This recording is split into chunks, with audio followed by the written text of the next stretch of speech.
Em Seymour Avenue, em Cleveland, Ohio, um homem aparentemente comum manteve em cativeiro por mais de uma década 3 mulheres. Elas estavam em uma casa onde eram constantemente abusadas com extrema crueldade. Mas antes de irmos ao caso, eu peço para que você deixe o like agora no início do vídeo, também se inscreva no canal se não for inscrito e ative o sininho de notificação. E me siga também no Instagram, @CamilaGSantos, por lá eu posto um pouco sobre o meu dia a dia e também as novidades aqui do canal. E essa é a primeira de uma série de histórias de sobreviventes que traremos aqui para o canal. Agora vamos ao caso. Nascido em 10 de julho de 1960 em San Juan, Porto Rico, Ariel Castro mudou-se para os Estados Unidos com a sua família quando era criança. Seu pai, Pedro Castro, era um motorista de caminhão, enquanto sua mãe, Lilian Rodrigues, cuidava dos filhos em casa. Ariel era o segundo de 4 irmãos e cresceu em um bairro pobre em Cleveland. A família enfrentava dificuldades financeiras e problemas de relacionamento entre os pais. Esse ambiente familiar conturbado pode ter influenciado sua personalidade violenta. Na primavera de 1980, a cidade de Cleveland, em Ohio, estava em efervescência com o movimento punk rock e o surgimento da cena musical underground. Porém, na Seymour Avenue, uma casa em particular parecia ter sido deixada para trás pelo espírito rebelde da época. Foi lá que Ariel Castro, um jovem de 20 anos, se casou com Grimilda Figueroa em uma cerimônia simples e discreta. Castro era um homem alto e corpulento, com um rosto rude e sombrio, que parecia ter sido talhado pela vida dura das ruas. Já Grimilda era uma jovem esguia e delicada, com cabelos negros e olhos expressivos que brilhavam com uma mistura de esperança e medo. Mas logo, o comportamento violento de Castro começou a surgir. Ele tinha acessos de raiva e ciúme, e era extremamente controlador com sua esposa. Em 1981, Castro foi preso pela primeira vez, acusado de tráfico de drogas. Foi uma época difícil para Grimilda e seus filhos, que ficaram sem o provedor da família, mas o pior ainda estava por vir. Em 1989,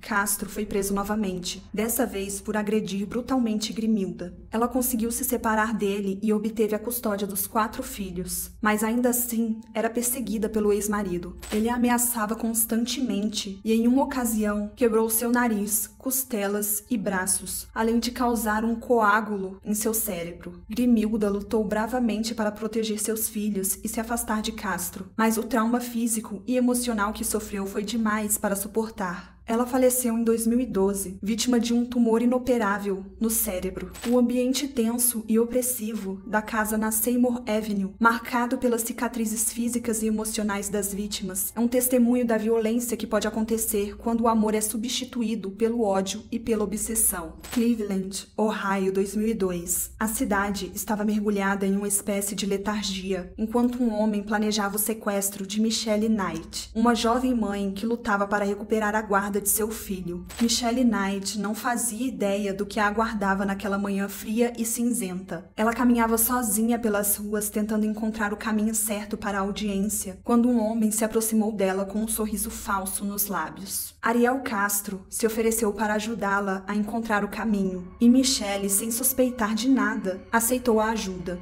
Assim começou um pesadelo que duraria 11 anos. Castro levou Michelle para casa, onde a acorrentou e a manteve em cativeiro. E assim, uma tragédia se desenrolou em segredo, longe dos olhos do mundo. No dia 21 de abril de 2003, um dia antes de seu aniversário de 17 anos, Amanda Mary Berry desapareceu misteriosamente em Cleveland. Ela tinha acabado de terminar um turno exaustivo no Burger King e ligou para sua irmã às 8 da noite para avisar que estava indo para casa. Foi a última vez que alguém ouviu falar dela por uma década. Amanda era uma jovem trabalhadora que sonhava em ter uma vida melhor para si e para sua família. Mas ela não estava sozinha na busca por um futuro promissor. Ariel Castro, um homem misterioso e recluso, observava Amanda de perto. Ele tinha uma obsessão doentia por jovens mulheres e não hesitaria em usá-las para satisfazer suas fantasias mais perversas. Inicialmente, o FBI acreditou que Amanda havia simplesmente fugido de casa. Porém,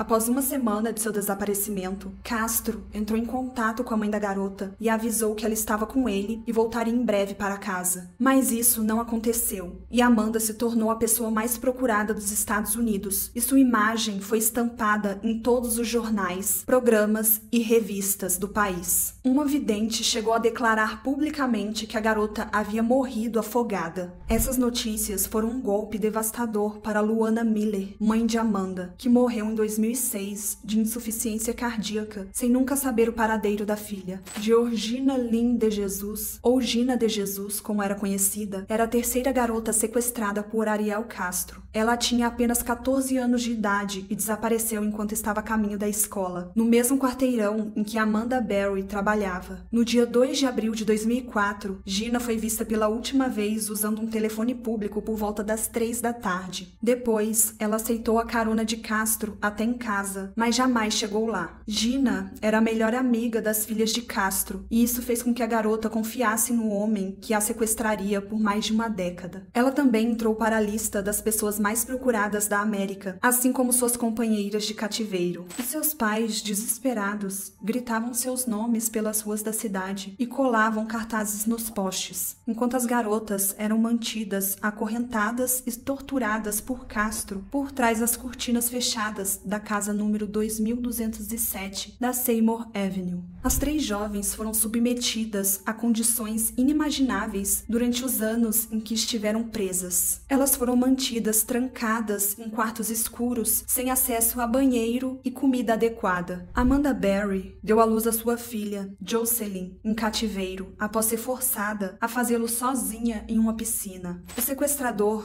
Ariel Castro, infligiu torturas inomináveis às jovens, forçando-as a suportar abusos físicos e sexuais. O terror que elas sofriam diariamente era tão grande, mas nem mesmo os vizinhos de Castro sabiam o que estava ocorrendo naquela casa. Apesar de todas as atrocidades cometidas contra elas, as 3 jovens mostraram uma força e coragem inabaláveis, lutando para sobreviver e permanecerem juntas. A casa de Ariel Castro, onde as vítimas foram mantidas em cativeiro, era um local sinistro e opressivo. O local tinha um sistema de segurança elaborado, com portas e janelas trancadas e cercas em torno do quintal. Além disso, Ariel mantinha um cachorro de guarda na propriedade, que era treinado para atacar qualquer uma que tentasse escapar. As vítimas eram mantidas em diferentes quartos da casa, que eram equipados com correntes e grilhões. Elas também eram forçadas a usar sacos de lixo para suas necessidades fisiológicas mais básicas, pois Ariel não permitia que elas usassem um banheiro.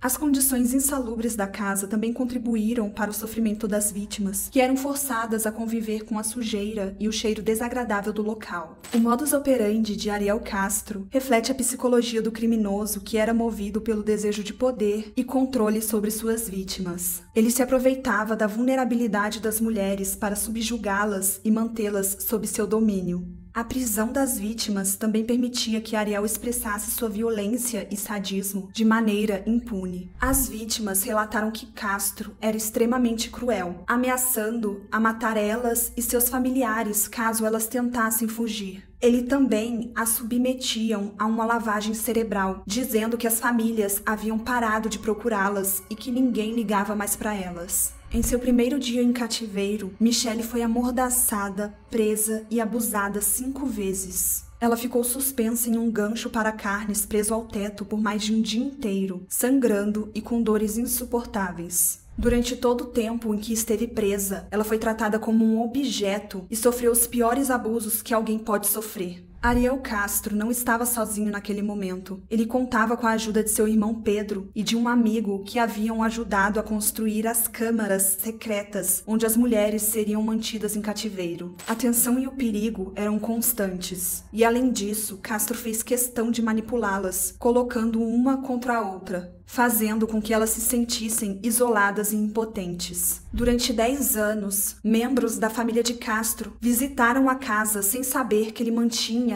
3 mulheres em cativeiro. E durante todo esse tempo, as vítimas sofreram em silêncio, com a esperança de escapar um dia. Em 2003, Quando Michelle Knight desapareceu, a polícia estabeleceu uma força-tarefa especial para investigar os casos. Eles entrevistaram amigos e familiares das vítimas, analisaram os registros de chamadas telefônicas e examinaram as áreas onde as vítimas haviam sido vistas pela última vez. No entanto, a polícia não conseguiu encontrar nenhuma evidência concreta até o dia 6 de maio de 2013, quando Amanda Berry conseguiu pedir ajuda através de uma porta de entrada da casa. Um vizinho ouviu seus gritos e chamou a polícia. Quando os policiais invadiram a residência, eles encontraram as mulheres acorrentadas e trancadas em diferentes cômodos da casa. Castro foi preso no mesmo dia e, posteriormente, ele se declarou culpado de 937 acusações, incluindo sequestro e abuso. As autoridades investigaram a casa de Castro, onde encontraram diversas evidências, incluindo correntes e cordas usadas para amarrar as vítimas, fitas adesivas utilizadas para silenciá-las e um quarto fechado com uma porta de madeira maciça, onde as mulheres eram mantidas em cativeiro. As autoridades também descobriram que Castro mantinha um diário no qual detalhava seus crimes e fantasias. O diário continha registro de suas práticas violentas, bem como o número de vezes que cada vítima foi abusada e torturada. As investigações também revelaram que Ariel Castro sequestrou as vítimas em diferentes épocas e que cada uma delas foi mantida em cativeiro por vários anos. Michelle Knight, por exemplo, foi mantida em cativeiro por mais de uma década e Ariel Castro chegou a engravidá-la várias vezes e a forçou a abortar. As acusações contra Ariel Castro continham mais de 937 acusações criminais. E em junho de 2013, ele se declarou culpado de todas as acusações para não enfrentar a pena de morte. No dia 1º de agosto de 2013, Castro foi sentenciado à prisão perpétua, sem a possibilidade de condicional, além de mais de 1000 anos de prisão pelos crimes cometidos contra as 3 mulheres e a jovem que nasceu em cativeiro.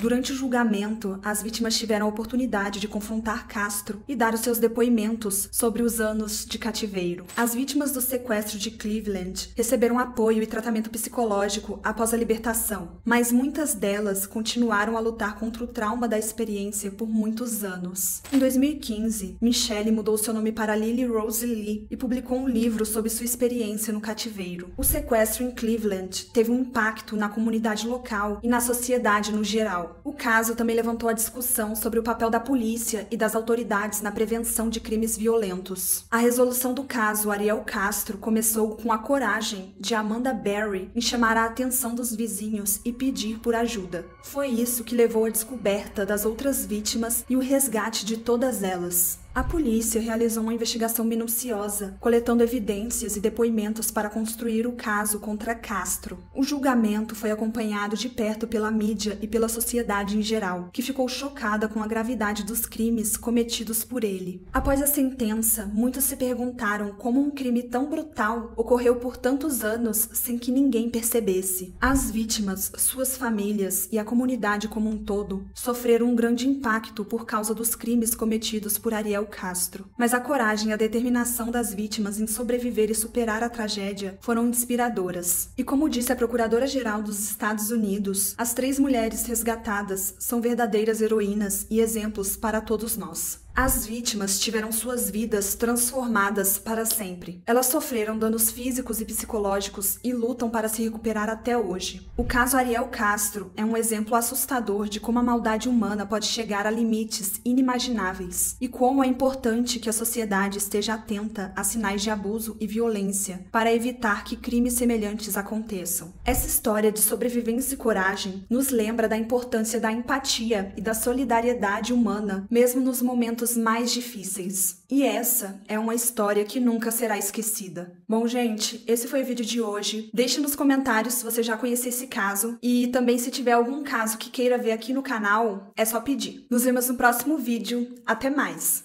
Tchau!